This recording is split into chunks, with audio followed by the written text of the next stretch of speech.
How you doing? So we're back with spring.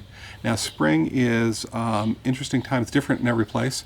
When I moved here, I'd lived near here when I was very young, but I'd forgotten the amount of green.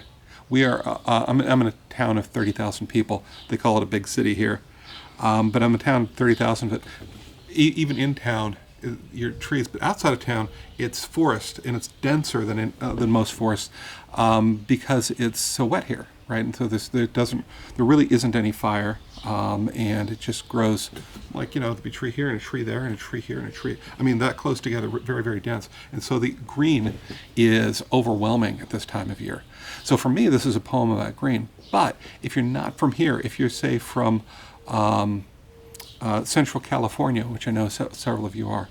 At this time of year, you've got the green hills. That's really it's so gorgeous when they're green. I like them when they're gold too.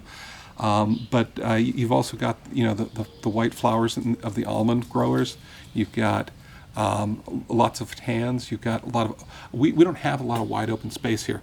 They have mountains. I scoff at the idea of a mountain being 1,000 feet high, but what it is, it's all glacial, like deep cut valleys. So you don't have a lot in terms of sky. You're always kind of surrounded by something or on top of something that's covered with trees. So it like the sky is all, it's not eliminated, but it's lesser effect.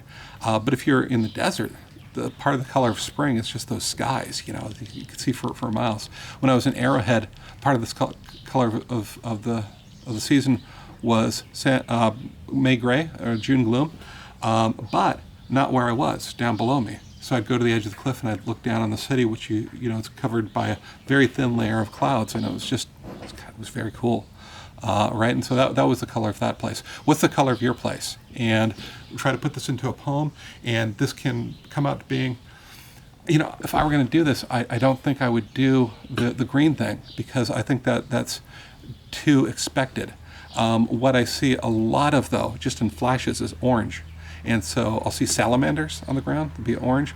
There's a fungus called chicken of the forest that you can eat, but I've never tried because I'm afraid that it'll be actually something else, and I'll have to kill myself. But it's bright orange, and it's really interesting. So I might do that, or I might do the colors that are peeping through.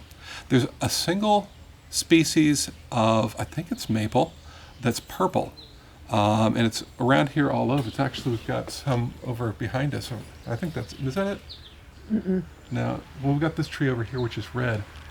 So, Japanese maple. Japanese, which is, people put that as ornamental, just to have a pop of color amongst all this green. Although I like the green, I like that too.